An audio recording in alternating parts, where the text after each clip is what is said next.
বিমান ভাড়ার নামে টাকা পাচারের অভিযোগ। তৃণমূলের তহবিল সামলানো শুভাশিস চক্রবর্তী তাকে এবার তলব করলো ইডি।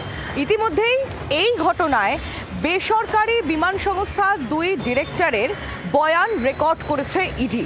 আর কেম্যান দ্বীপ, সেই কেম্যান দ্বীপের নামও উঠে আসছে, কারণ আপনারা নিশ্চয়ই জানেন যে আন্তর্জাতিক টাকা পাচারের ক্ষেত্রে কেম্যান দ্বীপ নামটা উল্লেখযোগ্য।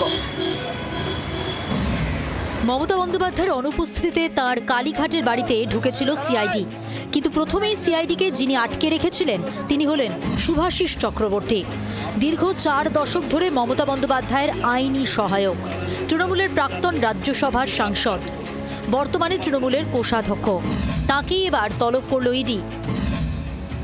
তৃণমূল কংগ্রেসের বিরুদ্ধে বিমান ভাড়ার নামে টাকা পাচারের অভিযোগ ইডির। ইতিমধ্যেই তৃণমূলের 3টি অ্যাকাউন্টে থাকা 440 কোটি টাকা ফ্রিজ করে রেখেছে ইডি। ইডির অভিযোগ, প্রাইভেট জেট ও চপার কেনার জন্য কেয়ারওয়েল অ্যাভিয়েশনকে টাকা দিয়েছিল তৃণমূল। ইডির আরও অভিযোগ, তৃণমূলের টাকায় বিমান ও চপার কিনে আবার তাঁদেরকেই তা ভাড়া দেওয়া হয়।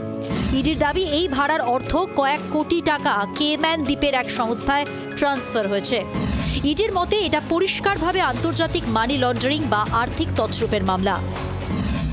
ইতিমধ্যে কেয়ারওয়েল অ্যাভিয়েশনের 2 ডিরেক্টর পবন জাজু ও রমেশ জাজুর বয়ান নথিভুক্ত করেছে ইডি।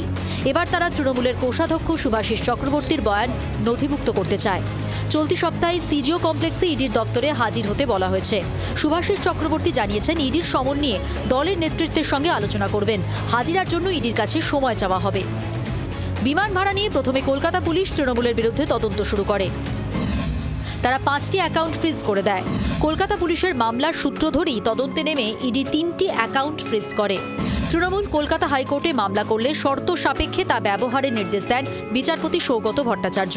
বিচারপতি সৌগত ভট্টাচার্য জানিয়েছিলেন, স্পেশাল অফিসারের নজরদারিতে কোষাধ্যক্ষ শুভাশিস চক্রবর্তীর সইয়ে 3টি অ্যাকাউন্ট থেকে টাকা তোলা যাবে।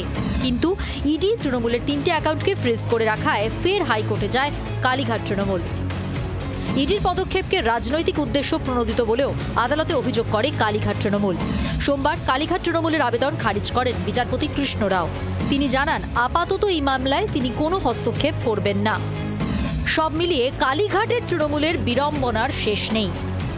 গুরুত্বপূর্ণ বিষয় এটা হলো যে 3টি ব্যাংক অ্যাকাউন্ট যা তৃণমূল কংগ্রেসের ইতিমধ্যেই ডেবিট ফ্রিজ করা হয়েছে, সেখানে 440 কোটি টাকা রয়েছে এবং তার সঙ্গে সঙ্গে ওখানে একাধিক সাসপেক্টেড ট্রানজ্যাকশন রয়েছে। যেই ট্রানজ্যাকশনগুলো কিভাবে হয়েছে তা জানতে চান তদন্তকারী আধিকারিকরা। এই 24 ঘন্টার জন্য ক্যামেরায় রঞ্জিতের সঙ্গে বিক্রম দাস, কলকাতা। বাংলার আওয়াজ, বাঙালির আবেগ, জি 24 ঘন্টা।